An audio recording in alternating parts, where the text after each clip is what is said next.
लो ध्यान में, एफ फलन की समस्या का समाधान। एफ फलन क्या होता है, बात करेंगे सबसे पहले एफ फलन की। तो एफ फलन का मतलब होता है कि अपना जो उद्यान है वो उद्यान या तो बिल्कुल ही नहीं या बहुत कम मात्रा में फल दे, उसको अपन कहते हैं एफ फलन। यानी दो कंडीशन अपने पास में आई, या तो बिल्कुल ही नहीं दे या बहुत कम मात्रा में अपने को फल दे, उसको अपन क्या कहते हैं, एफ फलन कहते हैं। अब ये एफ फलन किसी भी कारण यानी कारण से हो सकता है। तो किसी कारण का मतलब यहाँ पर अपने दो कारक काम में आते हैं, एक होता है आंतरिक कारक और एक होता है बाह्य कारक। तो एफ फलन के कारण मैंने बता दिया एफ फलन क्या होता है, यानी अपना उद्यान या अपना फल वृक्ष या तो बिल्कुल भी फल नहीं दे या बहुत कम मात्रा में दे, उसको कहते हैं एफ फलन। एफ फलन के कारण यानी पहला जो कारक आता है वो आता है आंतरिक कारक। पहला कारक कौन सा देख रहे हैं अपन, आंतरिक कारक देख रहे हैं। तो सबसे पहला कारक आ जाता है अपना आंतरिक कारक, यानी अंदरूनी रूप से। अंदरूनी रूप का मतलब यानी उसकी कोई भी कंडीशन यानी उसका जो भी विकासीय प्रवृत्ति है, जैसे फॉर एग्जांपल अपन कहें कि उसमें क्या हो गया, यानी डायकोगेमी समस्या है, तो वो उसके आंतरिक कारक है। तो पहला कारक अपने पास में कौन सा आया, आंतरिक कारक। अब आंतरिक कारकों में भी अपन देखते हैं, यानी इसके तीन प्रकार के कारक आंतरिक कारकों में प्रभावित करते हैं। नंबर एक आता है फल वृक्षों की विकासीय प्रवृत्ति। पहला आता है फल वृक्षों की विकासीय प्रवृत्ति, यानी आपकी जो फल वृक्ष है उनका विकास जो होता है वो विकास ही कुछ कंडीशन में ऐसा होता है कि वहां पर क्या हो जाता है, एफ फलन हो जाता है। तो आपके आंतरिक कारकों के कारण पहला पॉइंट कौन सा आया, विकासीय प्रवृत्ति। उसके बाद में आता है आनुवांशिकीय प्रभाव। नंबर 2 पॉइंट अपन ने देखा कौन सा, आनुवांशिकीय प्रभाव। आनुवांशिकीय प्रभाव। और तीसरा पॉइंट अपन देखते हैं कायिकीय प्रभाव। तीसरा पॉइंट अपन कौन सा देख रहे हैं, कायिकीय प्रभाव।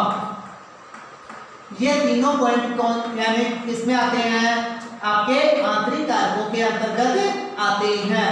अब देखो इसमें भी अपन वापस क्या करते हैं, फिर आ जाते हैं फल वृक्षों की विकासीय प्रवृत्ति के ऊपर। यानी फल वृक्षों की विकास की जो प्रवृत्ति होती है जो एफ फलन का कारण बनती है, उसमें क्या कौन कौन से ऐसे बिंदु आते हैं, ऐसी कौन कौन सी बातें आती है जो एफ फलन का कारण बनती है। नंबर 1 आता है अपूर्ण फूलों का बनना। यानी थोड़ा सा एक बार इसमें देखो, मैं आपको बता देता हूं लिंग समस्या।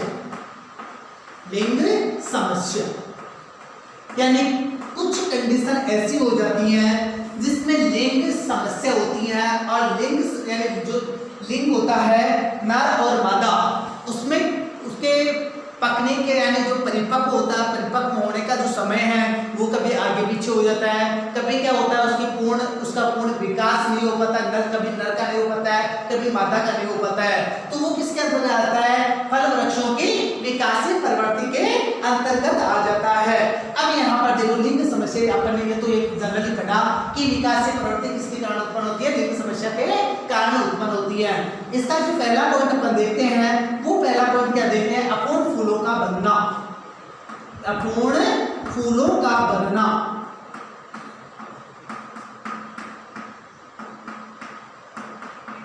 पहला पॉइंट अपना कौन सा आया, अपूर्ण फूलों का बनना।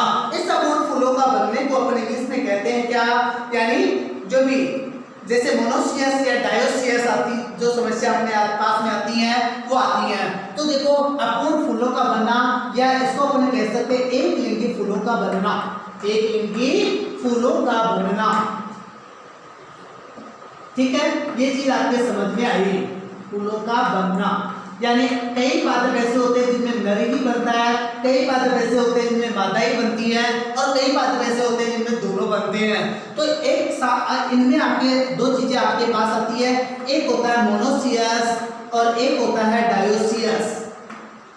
एक तो क्या होता है मोनोसियस और दूसरा कौन सा होता है, डायोसियस होता है। Monoecious and dioecious. देखो मोनोसियस को कहते हैं अपन द्विलिंगी। मोनोसियस को अपन क्या कहते हैं?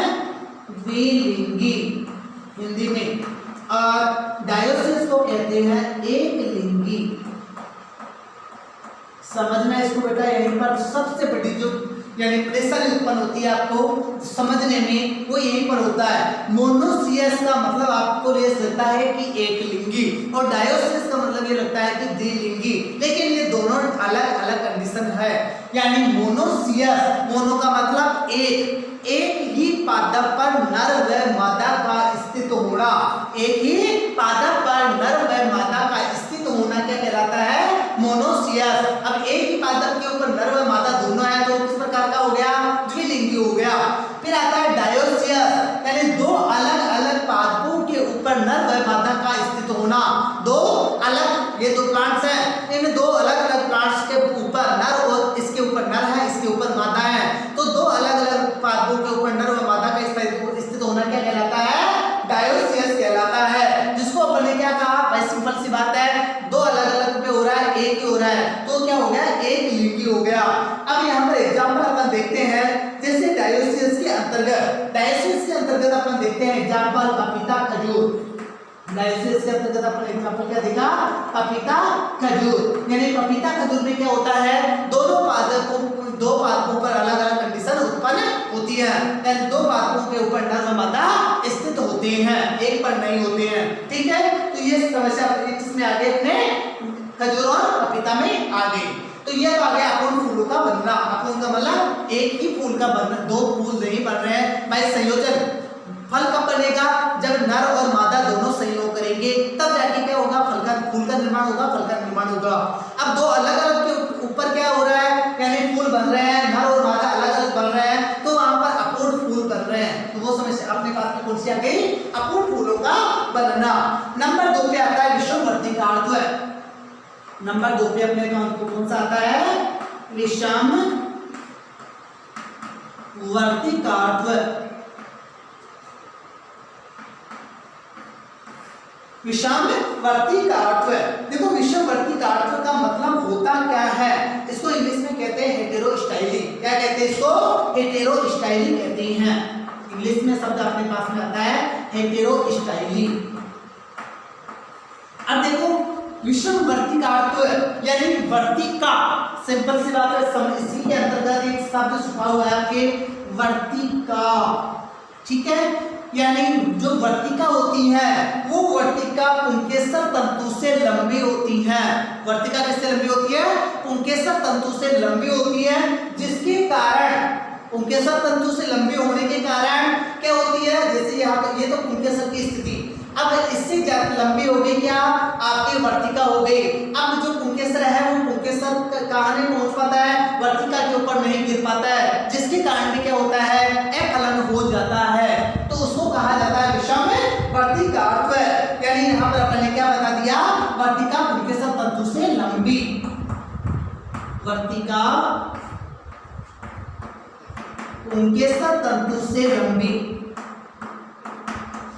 और वर्तिका पुंकेसर तंतु से लंबी होने के कारण पुंकेसर वर्तिका तक नहीं पहुंच पाते हैं, जिसके कारण क्या होता है? अफलन हो जाता है।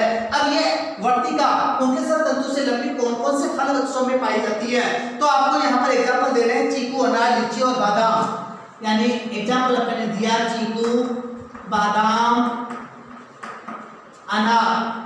यानी अनार में भी कंडीशन पाई जाती है और लीची में ये समस्या पाई जाती है। यानी चीकू में भी ये समस्या कौन सी? विषमवर्ती कारकों की समस्या होती है। बादाम में, अनार में और लीची में विषमवर्ती कारकों की समस्या पाई जाती है। आगे समझ में? चलो इसके बाद में इसका तीसरा पॉइंट देखते हैं अपन, और तीसरे पॉइंट के रूप में देखते हैं डाइकोगेमी। तीसरा पॉइंट अपने पास में कौन सा आता है? डाइकोगेमी। देखो ये तो इंग्लिश वर्ड शब्द आ गया डाइकोगेमी, और इसको हिंदी में कहते हैं जो कि आपके जननांग है, उन जननांगों की परिपक्वता का काल अलग अलग होता है। तो यहाँ पर हिंदी में क्या कहा? जननांगों के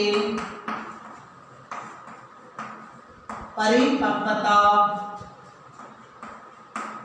काल में भिन्नता।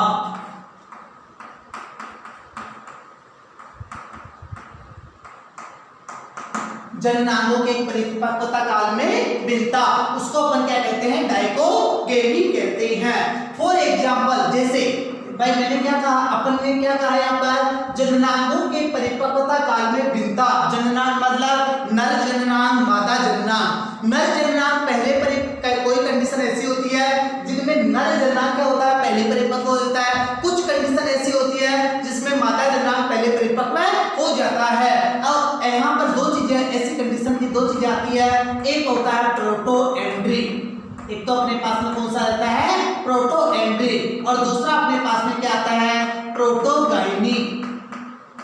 एक शब्द कौन सा है अपने पास में, प्रोटोएंड्री, और दूसरा शब्द अपने पास में कौन सा आया, प्रोटोगाइनी शब्द अपने पास में आया। ठीक है, अब बात आती है, देखो प्रोटोएंड्री, एंड्री का मतलब एंड्रोसियम, एंड्री का मतलब क्या होता है, एंड्रोसियम यानी नर जननांग। एंड्रोसियम का मतलब क्या होता है, नर जननांग, और प्रोटोगाइनी का मतलब गाइनोसियम यानी मादा जननांग। गाइनी का मतलब क्या होता है, मादा जननांग। अब ये प्रोटोएंड्री जो समस्या होती है, वो प्रोटोएंड्री समस्या होती है अपने सीताफल और अखरोट में। किसमें होती है, सीताफल और अखरोट में समस्या में पाई जाती है। सीताफल, अखरोट, कौन सी समस्या, प्रोटोएंड्री की समस्या। और जो प्रोटोगाइनी की समस्या होती है वो अपने चीकू में पाई जाती है, चीकू में भी पाई जाती है, केला में भी पाई जाती है, और अंजीर में भी पाई जाती है। तो एग्जांपल अपन ने देखा चीकू, केला और अंजीर। बहुत मोस्ट इंपोर्टेंट क्वेश्चन है।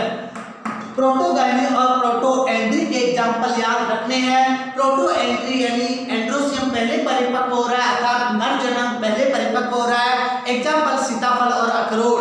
दूसरी बात आई प्रोटोगाइनी, गाइनी का मतलब गाइनोसियम, गाइनोसियम पहले परिपक्व हो रहा है, मतलब मादा जननांग पहले परिपक्व हो रहा है। एग्जांपल देखा केला, अंजीर और चीकू। ठीक है, चलो इसके बाद आता है इंपॉर्टेंट पोलन। नेक्स्ट नंबर चौथा पॉइंट,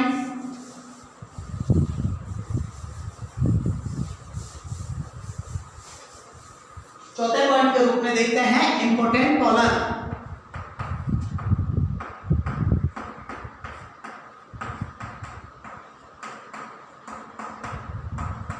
चौथे पॉइंट के रूप में क्या आ रहा है अपने पास में, important pollen. Important pollen, pollen का मतलब क्या होता है, पोलन क्या किससे कहते हैं, पराग। पोलन का मतलब क्या होता है, पराग। इंपॉर्टेंट का मतलब यानी नपुंसकता। इंपॉर्टेंट का मतलब क्या होता है, नपुंसकता। तो पराग की नपुंसकता, पराग की नपुंसकता। ठीक है, यानी पराग क्या है, नपुंसक है। पराग क्या है, नपुंसक है। तो पराग की यानी नपुंसकता यानी इंपॉर्टेंट पोलन। अब सिंपल सी बात है, पराग ही नपुंसक है तो अफलन कहां से, यानी फलन कहां से होगा, यानी अपने पास में अफलन की समस्या ही उत्पन्न होगी। और ये इंपॉर्टेंट पोलन की जो समस्या होती है वो अपने अंगूर की कुछ वेराइटियां होती है उनमें पाई जाती है। अंगूर की कुछ किस्में, कुछ वेराइटियां हैं, एक तो अंगूर की कुछ किस्मों में पाई जाती है और एक आपके बेर में पाई जाती है। यानी दो आपके फल ऐसे आते हैं जिनमें इंपॉर्टेंट पोलन की समस्या होती है। इंपॉर्टेंट पोलन एक अंगूर की कुछ वेराइटियों में और दूसरी कंडीशन आपके बेर में। उसके बाद आता है नेक्स्ट अपन लेते हैं अपना कौन सा, यानी आपका ये तो कौन सा हो गया, पहला पॉइंट हो गया फल वृक्षों की विकासीय प्रवृत्ति। उसके बाद में आता है अनुवांशिकीय प्रभाव, और अनुवांशिकीय प्रभावों के अंतर्गत अपन ले लेते हैं असंगतता।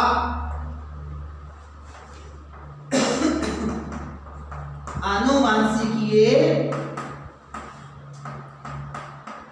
प्रभाव, और इसके अंतर्गत सबसे पहले अपने पास में आता है असंगतता। पहला पॉइंट कौन सा आता है, असंगतता, यानी इनकम्पैटिबिलिटी। Incompatibility, incompatibility. ठीक है, असंगतता। असंगतता का मतलब होता है जननांग तो पूर्ण विकसित है, जननांग तो पूर्ण विकसित हुए, यानी नर जननांग भी पूर्ण विकसित है, मादा जननांग भी पूर्ण विकसित है, लेकिन उसके बाद में पराग और बीजांड में क्या हो गई, असंगति उत्पन्न हो गई। किसमें हो गई, पराग और बीजांड में असंगति उत्पन्न हो गई, जिसके कारण क्या होता है, भ्रूण का गर्भपात हो जाता है। उसको अपन क्या कहते हैं, असंगतता कहते हैं। यानी जननांग पूर्ण विकसित, पहली कंडीशन, जननांग पूर्ण विकसित परंतु पराग व बीजांड में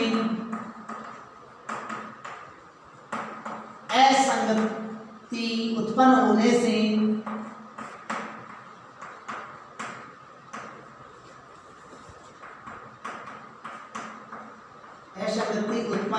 से भ्रूण का गर्भपात हो जाता है।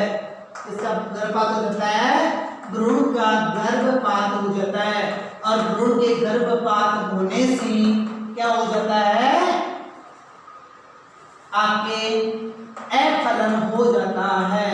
आगे समझ में, यानी असंगतता, सिंपल सी समझना, असंगतता का मतलब होता है आपका नर जननांग पूर्ण विकसित था, मादा जननांग पूर्ण विकसित था, लेकिन उसके बाद में क्या हुआ, यानी जो बीजांड और पराग था उनमें असंगति उत्पन्न हो गई, जिसके कारण क्या हुआ, यानी भ्रूण का गर्भपात हो गया, जिसको कहते हैं अपन असंगतता।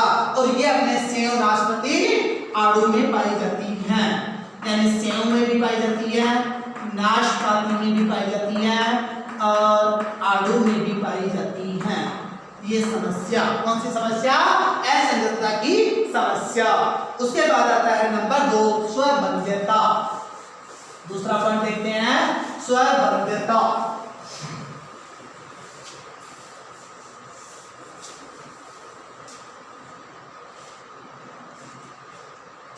पॉइंट नंबर, ये असंगतता पहला, दूसरा आ जाता है अपने पास में स्वबंध्यता। स्वबंध्यता, और स्वबंध्यता को अपन क्या कहते हैं, self sterility. Self sterility English word, यानी आपके स्वबंध्यता के लिए इंग्लिश वर्ड कौन सा आता है, सेल्फ स्टेरिलिटी आता है। यानी निषेचन क्रिया में असमर्थ होते हैं। सिंपल सी बात है, सेल्फ स्टेरिलिटी मतलब आपके जननांग तो कंप्लीट थे, लेकिन निषेचन क्रिया में ही असमर्थ हो गए, निषेचन क्रिया में असमर्थ हो गए, जिसको अपन क्या कहते हैं, स्वबंध्यता कहते हैं। निषेचन क्रिया में असमर्थ,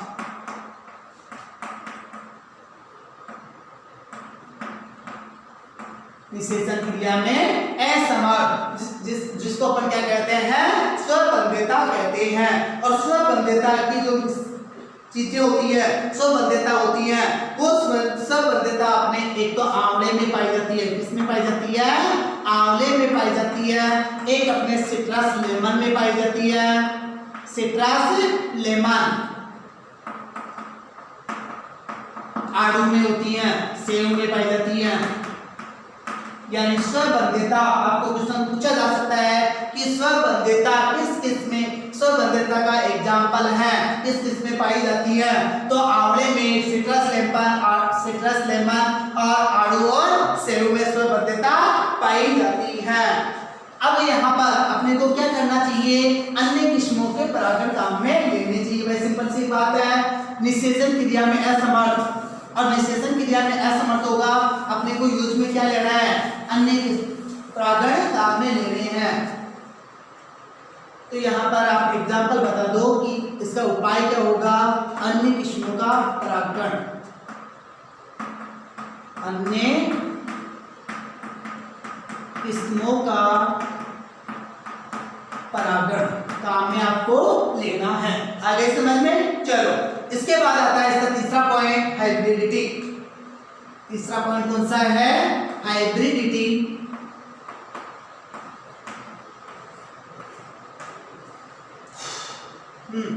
हाइब्रिडिटी का मतलब होता है संकरीकरण। हाइब्रिडिटी का मतलब क्या होता है? संकरीकरण। तीसरा पॉइंट अपने पास में कौन सा आया? हाइब्रिडिटी, संकरीकरण। कभी कभी देखो क्या होता है, निषेचन हो जाता है, और निषेचन के समय जो गुणसूत्र होते हैं वो उन गुणसूत्रों का असमान विभाजन हो जाता है। गुणसूत्रों का क्या हो जाता है? असमान विभाजन हो जाता है, जिसके कारण यानी F फलन की समस्या उत्पन्न हो जाती है। तो लिख दो, गुणसूत्रों के असमान विभाजन के कारण उत्पन्न क्या होता है? यानी F फलन गुणसूत्रों के असमान विभाजन। सिंपल सी बात है, आपको ये पूछ लिया जाए कि गुणसूत्रों के असमान विभाजन को क्या कहते हैं, तो हाइब्रिडिटी कहते हैं, संकरीकरण कहते हैं। और गुणसूत्रों के असमान विभाजन के कारण क्या होता है? F फलन की समस्या उत्पन्न होती है। ठीक है, ये तो अपने के आगे आनुवंशिकीय कारक आगे। उसके बाद देखते हैं कायिकीय प्रभाव। तीसरा पॉइंट अपन लेते हैं कायिकीय प्रभाव।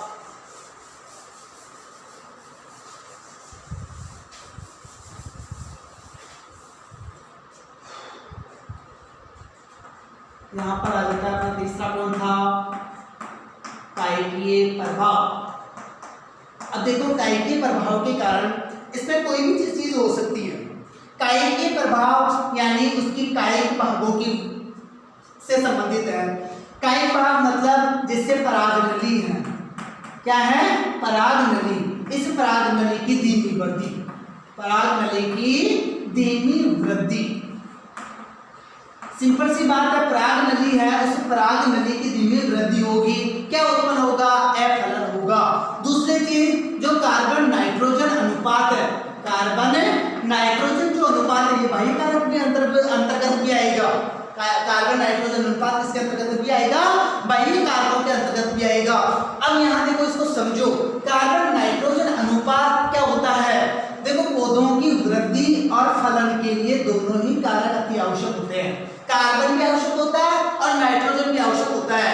नाइट्रोजन क्या करता है? पौधे की वृद्धि करता है। नाइट्रोजन क्या करता है? पौधे की वृद्धि करता है। और जो कार्बन यानी कार्बोहाइड्रेट, इस कार्बन को मतलब समझ सकते हैं अपन, कार्बोहाइड्रेट, ये क्या करता है? फलन का कार्य करता है। किसका कार्य करता है? फलन का कार्य करता है। अब यहाँ समझना इसको, सिंपल सी बात है, यदि नाइट्रोजन पौधे में नाइट्रोजन की अधिकता हो जाएगी, तो क्या होगा? पौधे में वृद्धि ज्यादा होगी, वृद्धि ज्यादा होगी, फलन कम होगा। ठीक है। दूसरी कंडीशन यानी कार्बन यानी कार्बोहाइड्रेट की मात्रा ज्यादा होगी, फलन क्या होगा? ज्यादा होगा।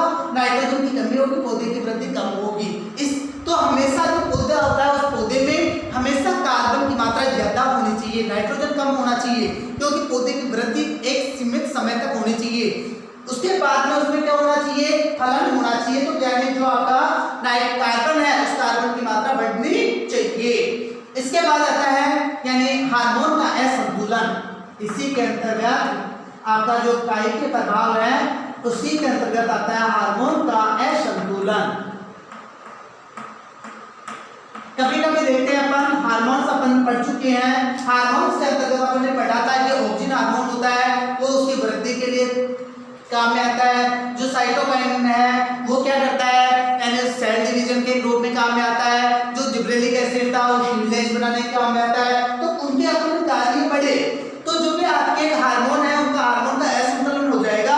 उस असंतुलन के कारण भी क्या हो जाता है? आपके F फलन की समस्या उत्पन्न हो जाती है। ये कारक तो कौन से थे? आपके आंतरिक कारक थे। अब आ जाते हैं अपने बाह्य कारकों के ऊपर। बाह्य कारकों से मतलब यानी आपके सिंचाई है, खाद उर्वरक है, खरपतवार नियंत्रण है, रोग व कीटों की रोकथाम है, सारे के सारे कौन से कारक हैं? बाह्य कारक हैं। बाह्य कारक देखो, बाह्य कारकों में सबसे पहला पॉइंट मैं लेता हूं सिंचाई। पहला पॉइंट अपने को क्या लेना है? सिंचाई। देखो, पौधों में क्या होता है? सिंचाई की बहुत आवश्यकता होती है, और विशेष तौर से कब? जब उनमें क्या होता है? पुष्पन होता है। कब होता है? यानी उनमें पुष्पन होता है, उस समय उनमें क्या होता है? बहुत पानी की आवश्यकता होती है, क्योंकि यदि पुष्पन के समय पानी की कमी हो जाएगी तो फूल झड़ जाएंगे। ठीक है, तो पुष्पन के समय पौधों में सिंचाई की अपने को नॉर्मल आवश्यकता होती है। वैसे हालांकि अपने को 15 से 20 दिन के अंतराल पर अपने को पौधों में सिंचाई करनी चाहिए। उसके बाद आता है दूसरा पॉइंट, रोग व कीटों का प्रकोप। रोग व कीटों का प्रकोप, सिंपल ही बात है, ये चीज अपन पढ़ चुके हैं, खरपतवार में भी पढ़ा था, सारी जगह पढ़ा था। देखो कोई भी प्लांट है, उस प्लांट में क्या होता है, यानी फसल होगी या पौधे होंगे, उसमें रोगों द्वारा भी हानि होगी, कीटों के द्वारा भी हानि होगी और खरपतवारों के द्वारा भी हानि होगी। अपने पढ़ा था कि लगभग हमारे यानी 45% या 50% के आसपास खरपतवारों से हानि होती है, 20% अपने क्या होता है यानी कीटों से हानि होती है, 30% अपने रोगों से हानि होती है। तो यहाँ पर यानी यदि अपने रोग और कीटों का प्रकोप अपने ज्यादा हो जाएगा, ज्यादा होगा तो क्या होगा, सिंपल सी बात है, फल या फूल को नष्ट करेंगे वो, और नष्ट करेंगे तो क्या होगा, अफलन होगा। तो रोग व कीटों की रोकथाम अपने को करनी चाहिए, ठीक है, यानी ये अपना कारक आ जाएगा, ये तो बाद में पढ़ेंगे अपन, करनी चाहिए तो कि रोकथाम अपने को करनी चाहिए। तो रोग और कीटों का प्रकोप होने के कारण भी क्या होता है, अफलन होता है। उसके बाद आता है कटाई छटाई, कटाई छटाई, प्रूनिंग। कटाई छटाई के लिए अपन क्या काम शब्द यूज में लेते हैं, प्रूनिंग। देखो बेर और अंगूर, बेर और अंगूर ऐसे फल वृक्ष हैं जिनमें हमेशा फल नई शाखाओं के ऊपर लगते हैं, यानी हर वर्ष बेर और अंगूर की कटाई छटाई करनी चाहिए। हालांकि सभी पौधों की कटाई छटाई करनी चाहिए, लेकिन बाकी के पौधों में अपन क्या करते हैं, जो भी अपने अतिरिक्त शाखाएं होती है, सूखी शाखाएं होती है, उनको काट छाट करते हैं, उनकी अपन प्रूनिंग करते हैं। लेकिन बेर और अंगूर की कंडीशन ऐसी है, इनमें अपने को प्रति वर्ष क्या करना चाहिए, कटाई छटाई करनी चाहिए। तो कटाई छटाई नहीं करने से भी क्या होगा, अफलन उत्पन्न होता है। फिर आता है अनुपयुक्त भूमि, अनुपयुक्त भूमि। कई बार क्या होता है, मृदा अच्छी नहीं होती है, भूमि अच्छी नहीं होती है, जिसके कारण यानी कंकरीली पथरीली है, दूसरी तरह पीएच कभी ज्यादा है कभी कम है, क्योंकि हर फल वृक्ष के लिए वो क्या होता है, एक उपयुक्त पीएच की आवश्यकता होती है। यदि आपके कुछ फल ऐसे होते हैं जो अम्लीय मृदाओं में नहीं उग सकते, कुछ लवणीय क्षारीय में नहीं उग सकते, तो जो पीएच होगा या अनुपयुक्त भूमि होगी, वो उस अनुपयुक्त भूमि के कारण भी क्या होगा, हमें अफलन उत्पन्न होता है। और उसके बाद में आता है मौसम की स्थिति, नेक्स्ट पॉइंट के रूप में अपन ले लेते हैं मौसम की स्थिति, यानी सभी कंडीशन सही सही थी, क्या हो गया था, यानी पराग भी सही थे, नर जन्मांग भी सही था, मादा जन्मांग भी सही था, उसमें निषेचन भी हो चुका था, निषेचन होने के बाद में अपने फल फूल भी बन गए थे। लेकिन आपके क्या हो गया, प्रतिकूल मौसम हो गया, लू चल गई, पाला पड़ गया, आंधी आ गई, तूफान आ गया, जिसके कारण क्या हो गया, फल फूल झड़ गए, और फल फूल झड़ने के कारण क्या होता है, अफलन उत्पन्न हो जाता है। ये तो अपने क्या थे, अफलन की समस्या थी। अब इनके दूर यानी समाधान अपने को पढ़ना है, दूर करने के उपाय अपन पढ़ते हैं। देखो समाधानों के अंतर्गत अपन क्या काम में ले सकते हैं। सबसे पहले जो पराग ले जाने वाले फल वृक्ष हैं उनको हमेशा लगाना चाहिए, पराग वाले फल वृक्ष, पराग वाले फल वृक्ष अपने को क्या करना चाहिए, लगाने चाहिए। यानी ऐसे फल वृक्षों को अपन किस नाम से जानते हैं, पोलिनाइजर्स के नाम से जानते हैं। किस नाम से जानते हैं, पोलिनाइजर्स के नाम से जानते हैं। यानी ये क्या करते हैं, पराग वाले फल वृक्ष हैं। अब पराग वाले फल वृक्षों के रूप में अपन सेव पपीता का यूज कर सकते हैं, यानी पराग वाले फल वृक्षों में सेव और पपीता का प्रयोग अपन कर सकते हैं, ठीक है। और इनका प्रयोग करते हुए अपन क्या कर सकते हैं, अफलन की समस्या को अपन रोक सकते हैं। फिर बात आती है नंबर 2, जड़ों की काट छांट। नंबर 2, जड़ों की काट छांट। देखो जड़ों की काट छांट करने से भी क्या होता है, जड़ों की काट छांट का यहाँ मतलब ये है कि जो भी पौधे की मुख्य जड़ें हैं उनको छोड़ते हुए अपने को क्या करना है, जो बिल्कुल बारीक बारीक जड़ें हैं, जो आपके अतिरिक्त जड़ें हैं, उन अतिरिक्त जड़ों को अपन क्या कर देते हैं, काट देते हैं, जिसके कारण क्या होता है, यानी अच्छा फलन होता है। और ये अपने को कब करना चाहिए, यानी 1 माह पहले करना चाहिए। कब करना चाहिए? पुष्पन के 1 माह पहले करना चाहिए। फिर बात आती है नंबर तीसरा पॉइंट, छल्ले उतारना। तीसरा पॉइंट लेते हैं छल्ले उतारना। देखो इसको समझना, छल्ले उतारने को यहाँ ऊपर बता देता हूं उसको।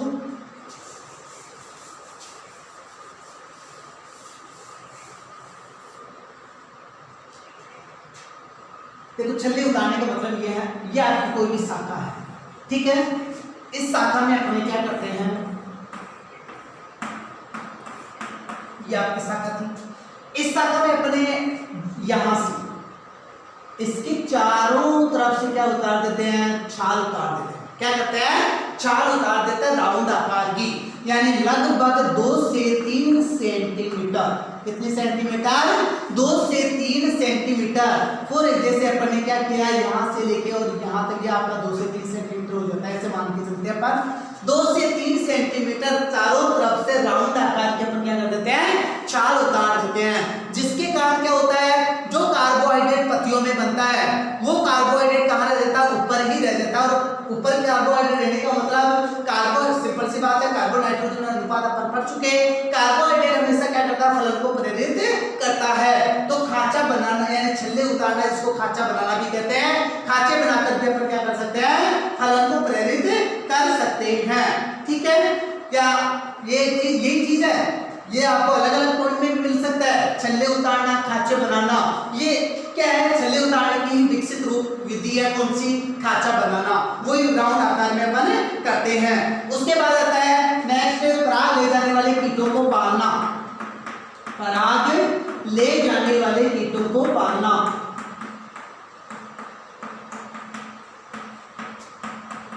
देखो कुछ कीट ऐसे होते हैं जो क्या करते हैं, यानी अपने पराग ले जाते हैं। देखा होगा आपने, सरसों है या जैसे सूरजमुखी है, सभी के ऊपर, फूलों के ऊपर क्या होते हैं, कीट बैठते हैं, मधुमक्खियां बैठती हैं, तितलियां बैठती हैं। भाई सिंपल सी बात है, कीटों का मतलब मधुमक्खियां हैं, तितली हैं, ये बैठते हैं। ये क्या करते हैं, एक पौधे के ऊपर, एक फूल के ऊपर बैठते हैं, वहां से वो पराग दूसरे पौधे के ऊपर जाके बैठ जाते हैं और वहां छोड़ देते हैं। तो उनमें क्या करते हैं, परागण का कार्य करते हैं। तो अपने को क्या करना चाहिए, पराग ले जाने वाले कीटों को पालना चाहिए। और पराग ले जाने वाले कीटों में मैंने आपको बता दिया एग्जांपल, यानी अपने को अपन मधुमक्खी का प्रयोग कर सकते हैं, ठीक है। अपन बगुले का प्रयोग कर सकते हैं, तितली का प्रयोग कर सकते हैं। यानी ये कीट अपन पाल सकते हैं और कीटों को पालकर अपन क्या कर सकते हैं, फलन को प्रेरित कर सकते हैं। और उसके बाद में नेक्स्ट पॉइंट के रूप में देखते हैं, यानी समय पर कर्षण क्रियाएं करना। समय पर कर्षण क्रियाएं करना। कर्षण क्रियाओं से मतलब उनमें टाइम पर अपन सिंचाई करें, उनमें टाइम पर अपन खाद उर्वरक दें, उनमें अपन क्या करें, टाइम पर खरपतवार नियंत्रण करें। तो वो सारी की सारी क्या होती है, कर्षण क्रियाएं होती हैं। तो समय पर यदि अपन कर्षण क्रियाएं करेंगे तो कर्षण क्रियाएं करके अपन क्या कर सकते हैं, यानी फलन को प्रेरित कर सकते हैं। और उसके बाद में आ जाता है पादप हार्मोन का प्रयोग करना। किसका प्रयोग करना, पादप हार्मोन का प्रयोग करना। पादप हार्मोन का प्रयोग करके भी आप क्या कर सकते हो, फलन को प्रेरित कर सकते हो। और इसके अंतर्गत आप नैट्रिक एसिटिक एसिड और 2,4-D का प्रयोग कर सकते हो। इनकी मात्रा काम में ली जाती है 10 ppm। कितनी ppm मात्रा ली जाती है, 10 ppm मात्रा काम में ली जाती है नैट्रिक एसिटिक एसिड और 2,4-D, यानी NaA और 2,4-D यानी 2,4-डाइक्लोरोफिनॉक्सीएसिटिक एसिड। ये चीजें मैं आपको हार्मोन्स के अंतर्गत पढ़ा चुका। मैंने वहां पर आपको ये बताया था कि 2,4-D की मात्रा 20 ppm से कम रखेंगे तो ये हार्मोन का कार्य करेगा, और यदि मात्रा अपन 20 ppm से बढ़ाएंगे तो ये क्या करेगा, खरपतवारनाशी का कार्य करेगा। तो अपन यहाँ 10 ppm की मात्रा ले रहे हैं, किसके लिए, यानी आपके फलन को रोकने के लिए। ये आपका कौन सा टॉपिक कंप्लीट हो जाता है, उद्यान में फलन की समस्या व समाधान, ठीक है।